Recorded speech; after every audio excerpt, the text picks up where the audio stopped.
Episode 1 में हम एक लड़की की चीख सुनते हैं जो पानी के अंदर डूब रही होती है। वो डूबते हुए बोल रही होती है कि मैं तुम्हें कभी माफ नहीं करूंगी, तुमने जो मेरे साथ किया उसके लिए और मेरे डैड को मुझसे दूर करने के लिए मैं तुम्हें कभी नहीं छोड़ूंगी। मैं जब तक तुमसे बदला ना ले लूं मैं नहीं मरूंगी। फिर उसे अपनी बेटी सॉन्ग की याद आती है। वो अपनी बेटी और डैड को याद करते हुए पानी के गहराई में डूबते चली जाती है। अब सीन यहाँ पे कट होकर हमें 1998 का सीन दिखाया जाता है, जहाँ पे हमें पता चलता है कि पानी में डूबने वाली लड़की का नाम यून है, जो हमारी कहानी की हीरोइन है।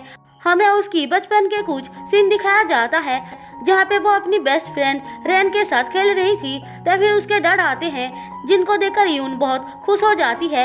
यून के डैड रैन और उसे अपने साथ लेकर जाते हैं। इसके बाद हमें यून की मॉम को दिखाया जाता है। हमें पता चलता है यून की मॉम और रैन के डैड के बीच चक्कर चल रहा है, लेकिन रैन की मॉम उन दोनों को साथ में देख लेती है और उसे मारने लगती है। उसकी बातों से हमें पता चलता है कि रैन के डैड और यून के डैड फ्रेंड्स हैं। रैन के डैड अपनी वाइफ को रोककर बोलते हैं वो गलत समझ रही है। तभी वहाँ पे यून के डैड भी आ जाते हैं और लड़ाई को रोकते हैं।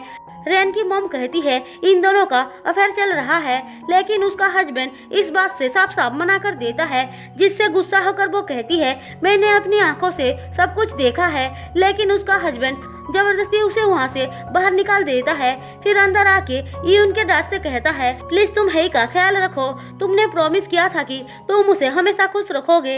यून के डैड बोलते हैं तुम्हें फिक्र करने की कोई जरूरत नहीं है, मैं अपनी वाइफ की ख्याल रख सकता हूँ। फिर अगले दिन हम रैन की मॉम को भागते हुए फैक्ट्री के पास जाते हुए देखते हैं, क्योंकि वहाँ पे यून के डैड और उसके हस्बैंड का लड़ाई हो रहा था। दरअसल ये उनके डैड को उनके अफेयर के बारे में पता चल चुका था, इसीलिए वो उसे मार रहे थे। रैन के डैड बोलते हैं तुम उसे खुश नहीं रख पा रहे थे, इसीलिए वो मेरे पास चली आई, मैं उससे बहुत प्यार करता हूँ। अब ऐसी बातें सुनकर ये उनके डैड और ज्यादा गुस्सा हो जाते हैं और उसे मारने लगते हैं। रैन की मॉम भी सब कुछ देख रही थी, लेकिन वो कुछ नहीं बोलती है और रैन को लेकर वहाँ से चली जाती है। फिर बाद में कुछ लोग उन दोनों की लड़ाई रोकते हैं। ये उनके डैड घर आके अपनी वाइफ को डिवोर्स दे देते हैं और कहते हैं ये उनसे मिलने की ट्राई भी मत करना। फिर उसकी वाइफ वहाँ से चली जाती है और मासूम यून मॉम मॉम बोलकर रोती रह जाती है। उस बेचारी को तो कुछ समझ में नहीं आ रहा था कि ये सब क्या चल रहा है। एक दिन खेलते टाइम रैन उसे धक्का देकर बोलती है तुम्हारी मॉम तुम्हें छोड़कर भाग गई। यून रोते हुए बोलती है वो भागी नहीं है, स्टडी करने गई है। रैन बोलती है जाकर अपने डैड से पूछो सच क्या है। वहीं दूसरी तरफ दोनों के डैड भी एक दूसरे से लड़ रहे थे। वो भी हेई को लेकर ये उनके डैड उसे धमकी देकर वहाँ से चले जाते हैं। उनके जाने के बाद ही कोई रैन के डैड के ऊपर हमला कर देता है। ये उनके डैड बाहर आते हैं तो देखते हैं रैन और यून फैक्ट्री आए हैं। यून रोते हुए पूछती है डैड मॉम स्टडी के लिए गई है ना। उसके डैड उसकी बातें सुनकर सैड हो जाते हैं। तभी अंदर से ब्लास्ट होने का साउंड आती है। वो उसे बाहर रुकने को बोलकर रैन के डैड को बचाने के लिए अंदर चले जाते हैं, लेकिन तब तक वो आग में जलकर मर चुका होता है। थोड़ी देर बाद वहाँ पे पुलिस आती है और उसे अरेस्ट कर लेती है। रैन की मॉम उसे मारते हुए बहुत बातें सुनाती हैं। वो अपने हस्बैंड की मौत से टूट गई थी। सबको लग रहा था ये उनके डैड ने ही रैन के डैड को मारा है। उस बेचारा को बिना कोई गलती किए ही जेल में जाना पड़ता है। उसके जेल में जाते ही रैन की मॉम यून को एक आदमी को बेच देती है। वो आदमी यून से झूठ बोलता है कि वो लोग उसके डैड से मिलने जा रहे हैं और मासूम यून उसकी बातों पर यकीन करके बहुत खुश हो जाती है। लेकिन वो आदमी उसे एक लेडी के पास जाकर बेच देता है। वो लेडी यून से कहती है मैं तुम्हारी मॉम हूँ और तुम्हारा नाम आज से दाजूम है, पर यून उसे मॉम कहने से मना कर देती है, जिस वजह से वो लेडी उस पर बहुत गुस्सा करती है। अब ना चाहते हुए भी यून को नए नाम और उस लेडी को एक्सेप्ट करना पड़ता है। हम देखते हैं वो अब थोड़ी सी बड़ी हो चुकी है। लोग उसे बहुत पसंद करते हैं क्योंकि उसकी बिहेवियर बहुत अच्छी थी। एक दिन वो खाना डिलीवर करने के लिए एक लेडी के पास जाती है, जहाँ पे वो उसकी बहुत तारीफ करती है और कहती है तुम्हारी मॉम तुम्हें पढ़ाना नहीं चाहती है, मुझे इससे बहुत बुरा लगता है। जुंग वो बात सुनकर थोड़ा सा सैड हो जाती है। फिर वो कहती है, मैं स्कूल जरूर जाऊंगी आंटी। अब वो रात को स्टडी करते टाइम कुछ सोचती है और चुपके से अपनी नकली मॉम के घर से भाग जाती है। अब सीन यहाँ पे कट होकर हमें बड़ी जूंग को दिखाया जाता है, जहाँ पे उसकी शादी हो रही थी और उसकी बेस्ट फ्रेंड रेन भी वहाँ पे थी। लेकिन उन दोनों को ही एक दूसरे की रियल आइडेंटिटी के बारे में पता नहीं था, क्योंकि यून ने तो अपना नाम ही बदल लिया था। वो सांगचुल नाम के एक लड़के से शादी करती है। उन दोनों की शादी बहुत ही धूमधाम से होती है। उसके बाद दोनों हनीमून पे जाते हैं, जहाँ पे जुंग कुछ खाना लेने के लिए जाती है, लेकिन गलती से वो एक लड़के से टकरा जाती है, जिस वजह से उस पर ड्रिंक गिर जाता है। इस लड़के का नाम हान है, जो हमारी कहानी का हीरो है। वो जुंग के ड्रिंक गिराने के वजह से बहुत ज्यादा गुस्सा हो जाता है। जुंग के बार बार माफी मांगने पर भी वो माफ नहीं करता है और उसे बातें सुनाने लग जाता है। पर जुंग ये बोलकर वहाँ से भाग जाती है कि उसने कुछ भी गलत नहीं किया है। वो जल्दी से जाकर सांगचुल के साथ छुप जाती है। हान से बचने के लिए अब हान अपने अंकल आंटी के घर आता है, जहाँ पे वो लोग उसका वेलकम करते हैं। वहाँ पे जीहुन नाम का एक लड़का भी था, जो अंकल आंटी का बेटा होता है। वो कहता है, मैंने तुम्हें बहुत मिस किया यार। फिर खाना खाते टाइम हान उन सबको जुंग के हरकतों के बारे में बताता है, जो सुनकर सब बहुत हंसते हैं। दूसरी तरफ जुंग अपना हनीमून एंजॉय कर रही होती है, तभी उसे अपने पेरेंट्स की याद आती है और वो सैड हो जाती है।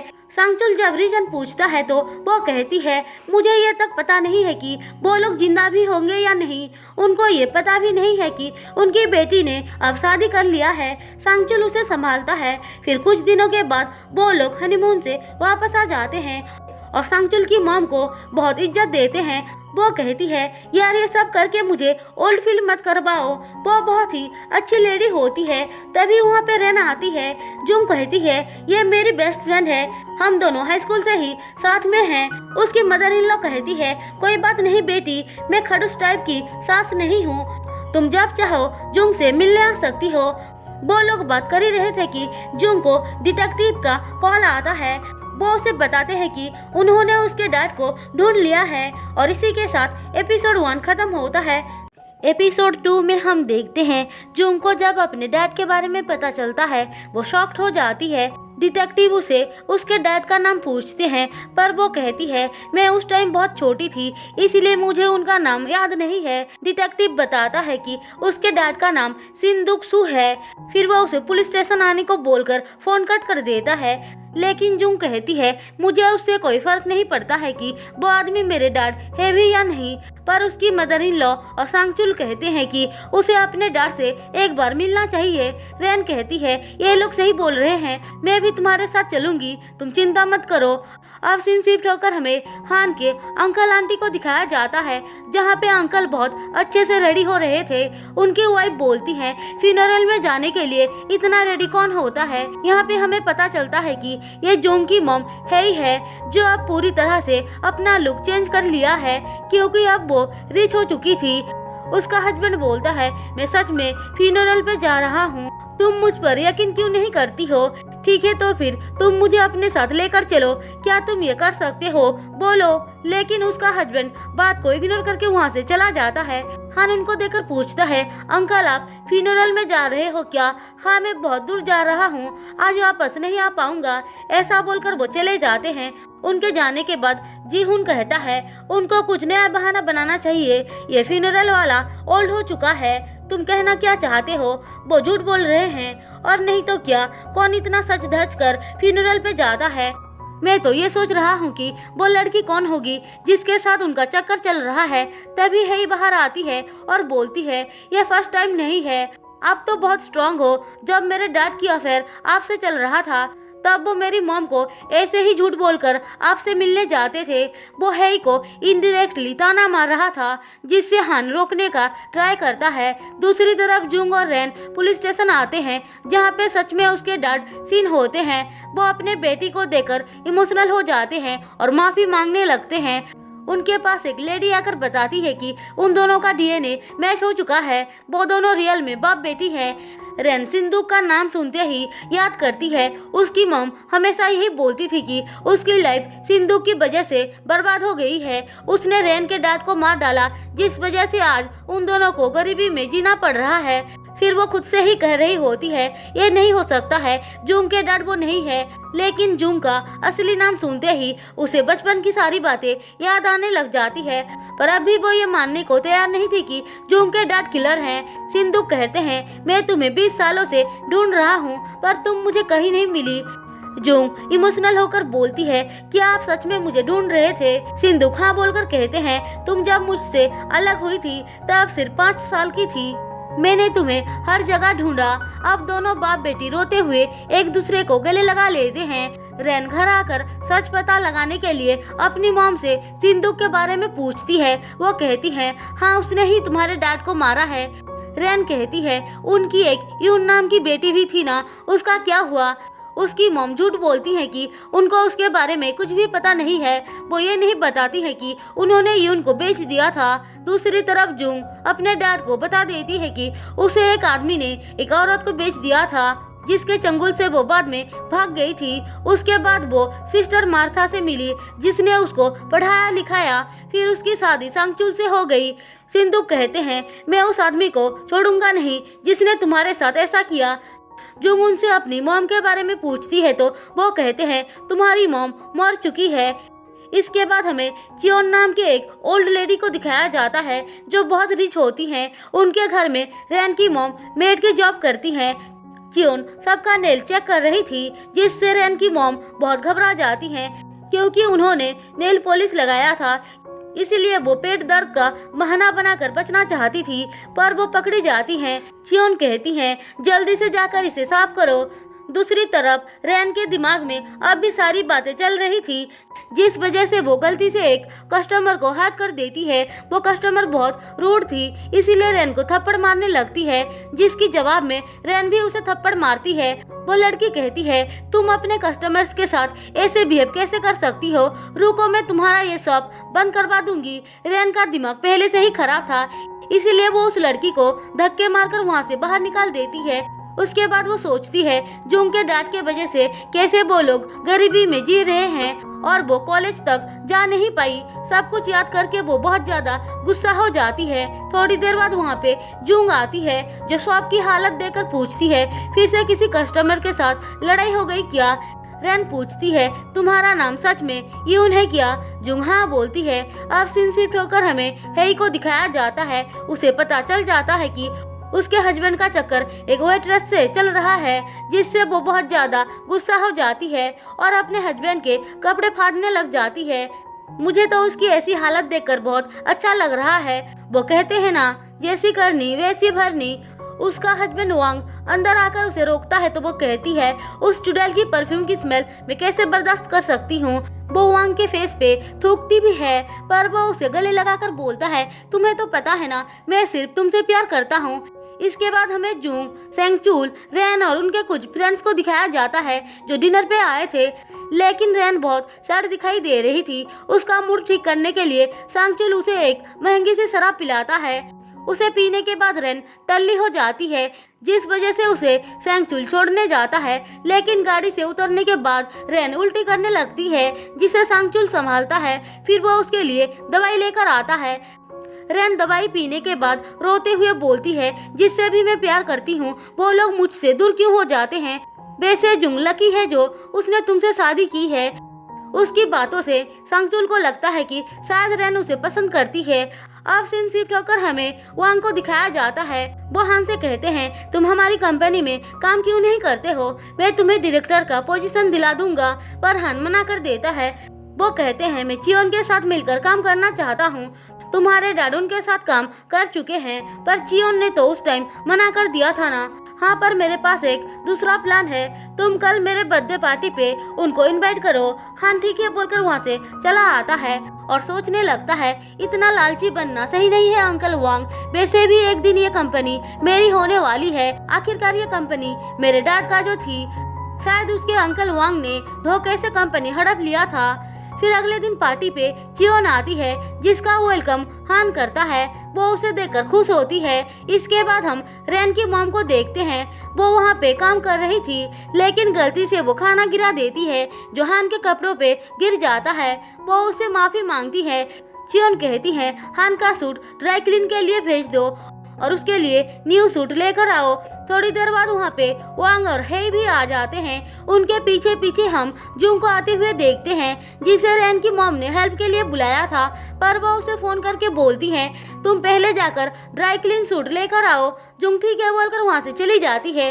वांग और हेई जब अंदर आते हैं तो सब लोग उनका वेलकम करते हैं, पर रैन की मॉम हेई को देखकर थोड़ा सा कंफ्यूज हो जाती है, क्योंकि हेई का फेस उसे जाना पहचाना सा लग रहा था। दूसरी तरफ जुंग सूट लेकर एक रूम में घुस जाती है और बेड पे लेट जाती है, जहाँ पे हान होता है। हान बाहर आता है तो दोनों ही एक दूसरे को देखकर शॉक्ड हो जाते हैं। इसी के साथ एपिसोड 2 खत्म होता है। एपिसोड 3 में हम देखते हैं जुंग और हान एक दूसरे को देखकर बोलते हैं तुम कौन हो, लेकिन हान थोड़ी देर बाद पहचान जाता है कि ये वो एयरपोर्ट वाली लड़की है। अब दोनों ही एक दूसरे को ब्लेम करते हुए लड़ने लग जाते हैं। हम देखते हैं बाहर एक लड़का लाइव स्ट्रीम कर रहा था। ठीक उसी टाइम हान जुंग को कमरे से बाहर निकाल देता है, जो देखकर वो लड़का कहता है यहाँ पे एक कपल का लड़ाई हो रहा है। ऐसा बोलकर वो उनकी लड़ाई को सबको दिखाने लग जाता है। वो दोनों लड़ ही रहे थे कि तभी रैन की मॉम उसे कॉल करती है, इसलिए उसे लड़ाई बीच में ही रोककर जाना पड़ता है। लेकिन जाते जाते वो हान को रूम से बाहर खींच लेती है, जिस वजह से डोर लॉक्ड हो जाता है। दूसरी तरफ वांग और हेई एंजॉय कर रहे थे, तभी हेई नोटिस करती है कि एक वेट्रेस वांग को देख रही है। वो समझ जाती है कि यही वो लड़की है जिसके साथ वांग का चक्कर चल रहा है, इसीलिए वो वॉशरूम का बहाना बनाकर चली जाती है। अब वांग चियोन के पास आकर बोलता है आपके जैसे खाना कोई भी नहीं बना सकता है, इसीलिए मैं चाहता हूँ कि आप हमारी होटल में आपके रेस्टोरेंट का एक ब्रांच ओपन करें। चियोन कहती है ये टाइम बिजनेस के बारे में बात करने का नहीं है, पार्टी एंजॉय करो। ऐसा बोलकर वो चली जाती है। उनके जाने के बाद हान आता है। वो पूछता है क्या आपने उनसे बात कर लिया। वांग कहता है उसने बात को इग्नोर कर दिया, बेकार में ही मैंने इतना सब कुछ किया। हान बोलता है मैंने अभी आंटी को बाहर जाते हुए देखा, सब कुछ ठीक तो है ना। ये बात सुनते ही वो सीधे घर चले आते हैं। हेई को ढूंढने के लिए वो जिनहू से पूछते हैं क्या तुम्हारी मॉम घर आ गई। जिनहू बोलता है नहीं तो शायद उनको आपकी गर्लफ्रेंड के बारे में पता चल गया है। हम देखते हैं हेई गाड़ी के अंदर उस वेट्रेस का वेट कर रही थी। थोड़ी देर बाद वो जब आती है तो हेई उसके पास जाकर उसे थप्पड़ मार देती है और कुछ पैसे फेंक कर बोलती है मेरे पति से दूर रहो, खुद को तुमने कभी देखा है क्या। वो उसकी इंसल्ट करने लग जाती है। वेट्रेस कहती है चेयरमैन ने कहा कि मैं खूबसूरत हूँ और उनको मेरे साथ रहना पसंद है। हेई कहती है चुपचाप पैसे लेकर मेरे पति से दूर चले जाओ, नहीं तो तुम्हारी मॉम की सर्जरी भी नहीं हो पाएगी। तुम्हें कैसे पता चला मेरी मॉम के बारे में। हेई सिर्फ इतना बोलती है कि तुम मेरे पति से दूर रहो, समझी। इसके बाद हमें रैन को दिखाया जाता है। उसके पास जुंग आती है, लेकिन रैन परेशान और ऑफसेट थी, इसलिए जुंग से बहुत रूडली बात करती है और उसे जाने के लिए बोलती है। जुंग कुछ समझ नहीं पाती है कि रैन को अचानक से क्या हो गया है। वो इस बारे में अपने डैड को बताती है। उसके डैड बोलते हैं शायद उसे कुछ टाइम अकेले रहना है। जुंग पूछती है क्या मेरी मॉम सच में मर चुकी है। उसके डैड उसकी बातें सुनकर थोड़ी देर तक चुप रह जाते हैं, फिर बताते हैं कि उन दोनों का डिवोर्स हो चुका है और उसकी मॉम उसे छोड़कर चली गई, एक बार भी उसके बारे में पूछने भी नहीं आई। जुंग सोचती है डैडी इसीलिए मुझे सच नहीं बता रहे थे, वो मुझे दुखी नहीं देखना चाहते थे। दूसरी तरफ रैन को बचपन की बातें याद आने लगती है, जहाँ पे सिंदूक उसके डैड को मार रहे थे। वो अपने डैड को याद करके बहुत रोने लगती है। अब सीन शिफ्ट होकर हमें हेई और वांग को दिखाया जाता है, जहाँ पे वो दोनों लड़ाई कर रहे थे। वो गुस्से में अंदर चली जाती है। जिनहू घर आकर बोलता है यहाँ पे बहुत नॉइज है। उसके डैड उसे काम ना करने के वजह से डांटते हैं। वो कहता है डैड मैं आपका बेटा हूँ, आपको मुझे एक अच्छी पोजीशन देना चाहिए, मैं एक एम्प्लॉय बनकर काम नहीं करना चाहता हूँ। थोड़ी देर बाद हान भी आ जाता है। वो रूम में जाकर अपने पॉकेट में हाथ डालता है तो देखता है एक रूमाल है जो जुंग का होता है। वो उसे टेबल पे रख देता है। उसके पास जिनहू आकर अपने डैड के बारे में कंप्लेन करने लग जाता है। तभी उसकी नजर रूमाल पे जाती है। वो कहता है क्या ये तुम्हारी गर्लफ्रेंड की है। हान बोलता है ऐसा कुछ नहीं है, उसे रख दो, एक स्टूपिड वुमन उसे छोड़ गई थी। अब हमें रैन को दिखाया जाता है जो एक बिल्डिंग को देख रही थी। वो बचपन में अपने डैड के साथ आकर उसी बिल्डिंग को देखा करती थी और बोलती थी, डैड क्या आप भी ऐसी बिल्डिंग बनाकर वहाँ का बॉस बन सकते हैं? उसके डैड हाँ बोलते हैं। वो सोचती है अगर आज मेरे डैड जिंदा होते तो वो एक रिच पर्सन होते और हम खुशी खुशी रहते, लेकिन जूंग के डैड के वजह से आज हमारी ऐसी हालत है। वो यही सब चीजें सोच रही थी कि तभी वहाँ पे सांगचुल आता है। वो उसे देखकर सोचता है, लगता है रैन मुझे देखने यहाँ पे आई है। फिर वो दोनों थोड़ा बहुत बात करते हैं। रैन बोलती है, मुझे भूख लगी है, चलो मुझे खाना खिलाओ। अब वो दोनों खाना खाने जाते हैं, जहाँ पे दोनों ही एक ही डिश के ऊपर चॉपस्टिक रख देते हैं, लेकिन रैन उसे उठाकर सांगचुल को दे देती है, जो देखकर वो और ज्यादा सोचने लग जाता है कि रैन पक्का उसको पसंद करती है। लेकिन वो खुद से ही ये बोलने लग जाता है कि मैं जूंग के अलावा किसी और लड़की के बारे में सोच भी नहीं सकता हूँ, मैं उसके साथ आखिरी दम तक रहूंगा।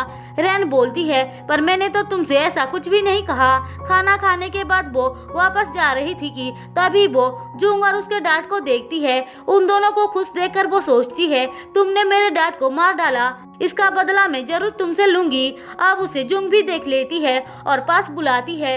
वो उनके पास जाती है तो जूंग बताती है कि रैन उसकी बेस्ट फ्रेंड है। वो ये भी बताती है कि कैसे जब डिटेक्टिव ने उसे पुलिस स्टेशन बुलाया था तो वो जाने से मना कर रही थी, लेकिन रैन की वजह से वो वहाँ पर गई और उनसे मिल पाई। सिंदूक बोलते हैं, तुम तो बहुत लकी हो जो तुम्हें रैन की जैसी फ्रेंड मिली है। रैन पूछती है, आपका भी तो कोई चाइल्डहुड फ्रेंड होगा ना?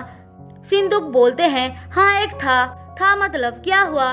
पर तभी वो काम का बहाना बनाकर चले जाते हैं। इसके बाद हमें चियोन को दिखाया जाता है। वो अपनी सेक्रेटरी से कह रही होती हैं कैसे वांग ने उनको पार्टी पे बुलाकर अपना काम करवाना चाहता था। उनको अच्छे से पता था कि वांग एक अच्छा इंसान नहीं है, इसीलिए तो वो उसके साथ काम करने से मना कर देती है। नीचे रैन की मॉम को एक मेड बताती है कि चियोन बहुत ज्यादा रिच है, लेकिन उसका कोई भी रिश्तेदार नहीं है। इतने सारे पैसों का वो क्या करेगी? रैन की मॉम घर आकर उसे इस बारे में बताते हुए बोलती हैं, काश वो सारे पैसे मेरे होते, मैं ही इतना अनलकी क्यों हूँ। फिर वो कहती हैं, पार्टी में उस लेडी को देखकर ऐसा लगा कि वही वो चुड़ैल है, पर एक डिवोर्सी से एक रिच चेयरमैन शादी क्यों करेगा? शायद मैं ही कुछ ज्यादा सोच रही हूँ। रैन पूछती है, आप किसके बारे में बोल रही हैं? वो कहती हैं, सिंदूक की वाइफ के बारे में, जिसके वजह से तुम्हारे डैड मारे गए।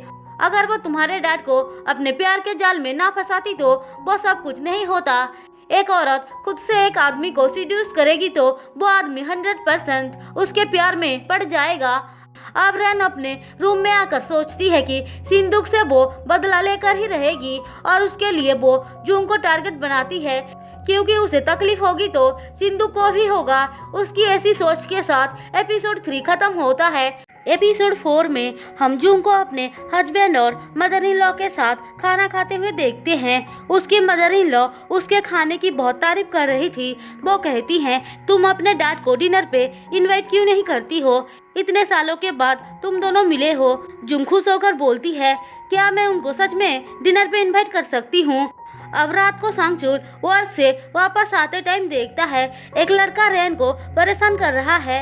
रैन उससे हेल्प मांगती है, लेकिन सांगचुल तो खुद डरा हुआ था, इसीलिए रैन उस लड़के को किक मार के सांगचुल को अपने साथ लेकर भागती है और एक जगह छुप जाती है जहाँ पे दोनों ही एक दूसरे के बहुत करीब आ जाते हैं। अब रैन अचानक से उसको किस करती है और सांगचुल उसे रोकता भी नहीं है।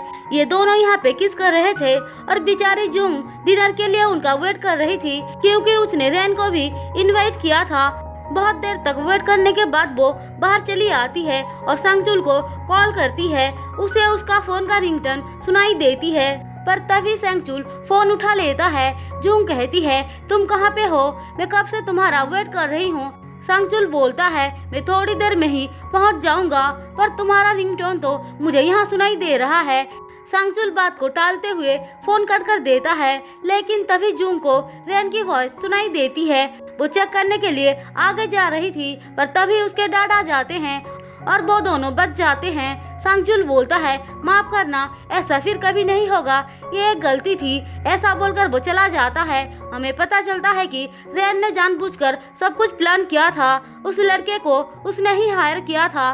दूसरी तरफ जुंग सबको खाना सर्व कर रही थी। उसकी मदर इन लॉ बोलती हैं, जुंग बहुत अच्छा खाना बनाती है। दोनों माँ बेटे जुंग की बहुत तारीफ करते हैं। जुंग कहती है, रैन को तो अभी तक आ जाना चाहिए था, वो आई क्यों नहीं। तभी रैन डोरबेल बजाती है। जुंग उसे अंदर लेकर आती है, लेकिन सांगचुल उसे देखकर अनकंफर्टेबल फील करता है और फोन कॉल का बहाना बनाकर चला जाता है। जुंग अपने डैड से कहती है, आपने मेरी ग्रेजुएशन डे और मेरी शादी मिस कर दिया, पर आप चिंता मत कीजिए, मेरे बच्चों को तो ग्रेजुएट होते हुए देख पाएंगे। रैन सोचती है, मेरे डैड ने भी सब कुछ मिस कर दिया सिर्फ आपके वजह से, और आप जुंग के बच्चों को ग्रेजुएट और शादी करते हुए देखना चाहते हो। उन दोनों की खुशी को वो बर्दाश्त नहीं कर पाती है और बाथरूम का बहाना बनाकर सीधे सांगचुल के रूम में घुस जाती है। सांगचुल उसे देखकर घबरा जाता है।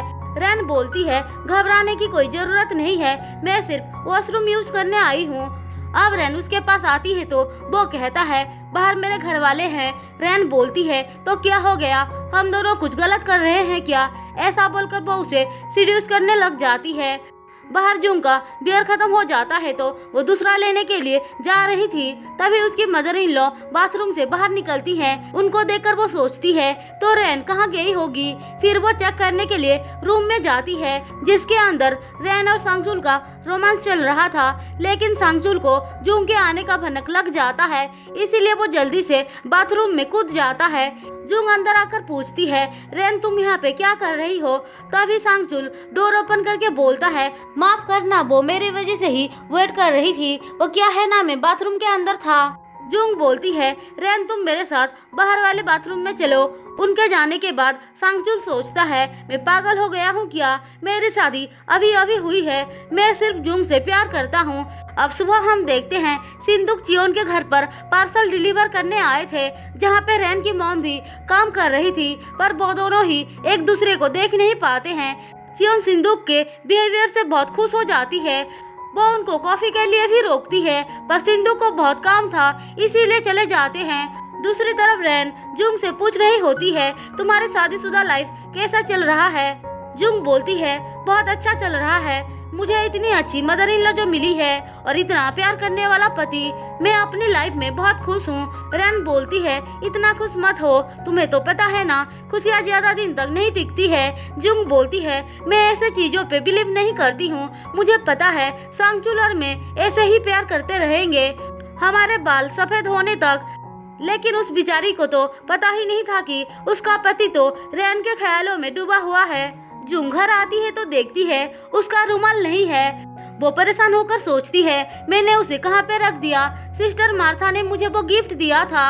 अब सीन शिफ्ट होकर हमें वांग और हान को दिखाया जाता है। वो दोनों बिजनेस के बारे में बात कर रहे थे। हान बोलता है, मैं एक फूड ट्रक रन करना चाहता हूँ। हम देखते हैं सांगचुल उनके कंपनी में ही काम करता है। वो गार्बेज उठाकर बाहर ले जा रहा था, तभी उसके पास हान आता है और उसका हेल्प करता है। लेकिन हान को वो जानता नहीं था, क्योंकि हान कंपनी में नया था। हान उसे बताता है कि वो न्यूयॉर्क से आया है। फिर वो उसके साथ बिजनेस रिलेटेड बात करने के लिए केबिन के अंदर लेकर जाता है, पर तभी उसे जुंग का कॉल आता है। वो कहती है, मैं तुम्हारे पास आ रही हूँ, हम दोनों साथ मिलकर ग्रोसरी का सामान खरीदने जाएंगे। सांगचुल ठीक है बोलकर फोन कट कर देता है। हान पूछता है, तुम्हारी शादी हो चुकी है क्या। सांगचुल बोलता है, हाँ अभी अभी हुई है। हान वो सुनकर उसे बाय बोलकर चला जाता है। अब थोड़ी देर बाद जुंग आती है, जो बाहर सांगचुल का वेट कर रही थी। तभी पीछे से हान उसके शोल्डर पर हाथ रखता है। जुंग पीछे मुड़ती है तो उसे देखकर बोलती है, तुम यहाँ पे क्या कर रहे हो, तुम मेरा पीछा कर रहे हो क्या। हान बोलता है, ये तो मेरी लाइन है, ये बात मुझे बोलना चाहिए था। तुम बोलना क्या चाहते हो, यह है कि तुम एक स्टॉकर हो। फिर दोनों ही एक दूसरे से लड़ने लग जाते हैं। हान रुमाल निकाल कर उसे देता है तो वो कहती है, ये तुम्हारे पास कहाँ से आया? आप बताओ स्टॉकर कौन है? हान उसकी बातों को इग्नोर करके वहाँ से चला जाता है, पर जुंग इतनी आसानी से उसे जाने कैसे दे सकती थी, इसीलिए उसे रोककर बोलती है, जब तक रुमाल के बारे में नहीं बताओगे जाने नहीं दूंगी। हान बोलता है, देखो मेरी शादी हो चुकी है, मुझे पता है जब तुमने मुझे एयरपोर्ट पे देखा था तब से तुम मेरे प्यार में पड़ चुकी हो और मेरा पीछा करते हुए यहाँ तक आ गई, पर मैं तुम जैसी लड़की के पीछे पड़ने वाला नहीं हूँ। ये सुनते ही उसका दिमाग खराब हो जाता है और वो लड़ने लग जाती है, पर तभी हान को कॉल आता है और वो चला जाता है।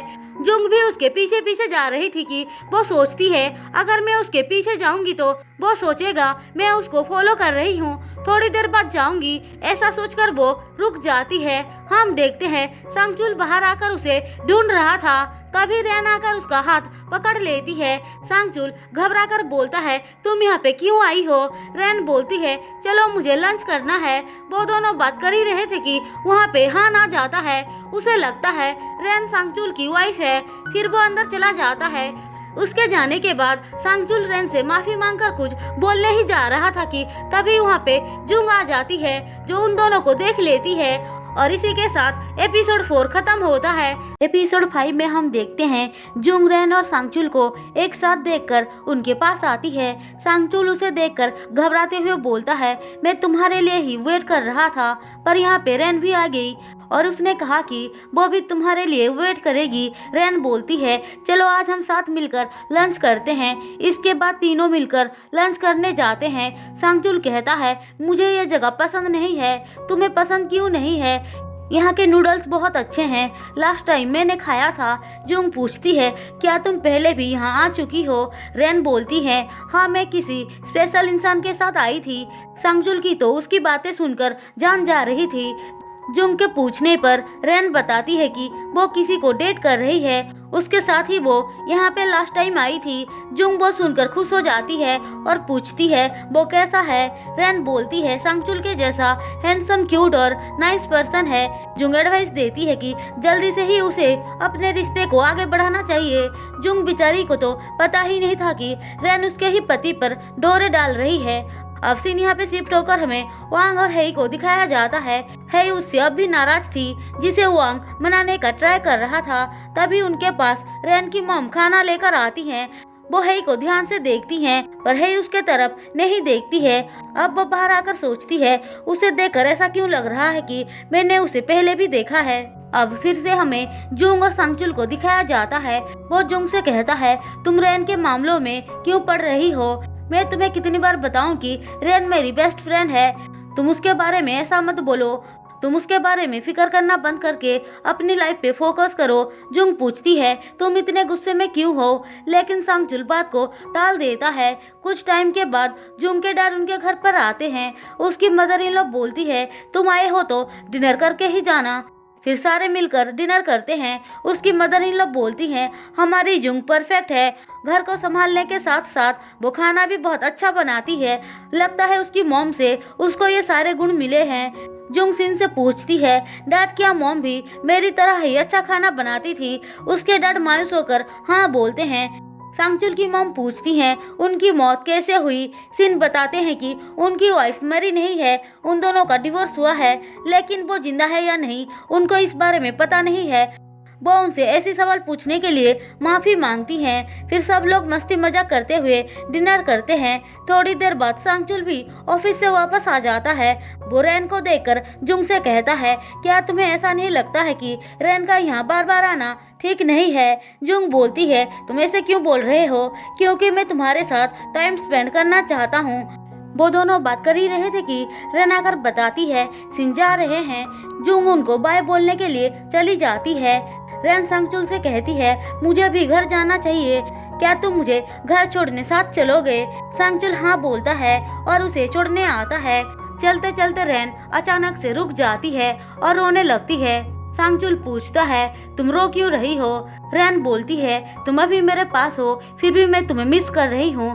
क्या तुम्हें समझ में आ रहा है ये कैसी फीलिंग्स है? सांगचुल उसे कुछ बोलने ही जा रहा था कि वो बीच में ही बोलने लग जाती है, मुझे पता है कि हम दोनों कभी एक नहीं हो सकते हैं और जूंग के लिए भी मुझे गिल्टी फील हो रहा है, पर मैं क्या करूं?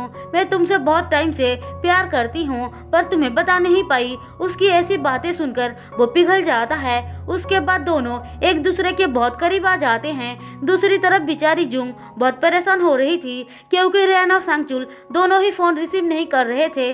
उसकी मदर इन लॉ बोलती हैं, तुम्हें उन दोनों को ऐसे अकेले जाने नहीं देना चाहिए था। जूंग बोलती है, मॉम वो मेरी बेस्ट फ्रेंड है और सांगचुल तो आपका बेटा है, आपको तो उसके बारे में बहुत अच्छे से पता है ना। वो कहती हैं, मुझे पता है, पर तुम्हें किसी पर भी ऐसे आंख बंद करके यकीन नहीं करना चाहिए। एक लड़का और लड़की को इतना करीब आने नहीं देना चाहिए। मैं तो तुम्हारी भलाई के लिए बोल रही हूँ। अब सीन यहाँ पे शिफ्ट होकर हमें फिर से रैन को दिखाया जाता है। वो जूंग को फोन करके बोलती है, मैं घर पहुँच चुकी हूँ। जूंग बोलती है, सांगचुल अभी तक घर नहीं आया है। रैन बोलती है, मेरी टैक्सी में बैठने के बाद वो चला गया था। जूंग कहती है, शायद वो कहीं घूम रहा होगा। रैन, हाँ तुम सही बोल रही हो कहकर फोन कट कर देती है और सोचती है, तुम्हारे साथ जो कुछ भी हो रहा है वो तुम्हारे डैड की गलती की वजह से हो रहा है। मैं तुमसे तुम्हारे हस्बैंड को छीन लूंगी, उसके बाद तुम खून के आंसू रोओगे। अब हमें सीन को दिखाया जाता है। वो सैड होकर सोच रहे होते हैं, मुझे पता है कि जूंग अपनी मॉम से मिलना चाहती है, पर मेरे वजह से मना कर रही है। मैं उन दोनों को कैसे भी करके मिलवाऊंगा। ऐसा बोलकर वो पुलिस स्टेशन जाते हैं। हे के बारे में पता लगाने के लिए ऑफिसर बोलती है कि हमें अभी तक उनके बारे में कुछ भी पता नहीं चला।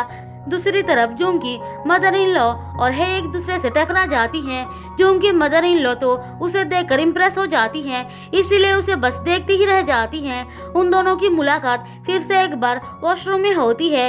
हे उनको बताती है कि उनके स्कर्ट पे टॉयलेट पेपर लगा हुआ है। वो हे को थैंक्स बोलती हैं और बातें करने लग जाती हैं। तभी हे को किसी का कॉल आता है, इसीलिए वो चली जाती हैं। हम देखते हैं वो जिस गली से जा रही होती है वहाँ पे जूंग और सीन खड़े होकर बात कर रहे थे। और इसी के साथ एपिसोड 5 खत्म होता है। दोस्तों, अगर आपको मेरी एक्सप्लेनेशन पसंद आई हो तो चैनल को सब्सक्राइब और वीडियो को लाइक जरूर कर देना।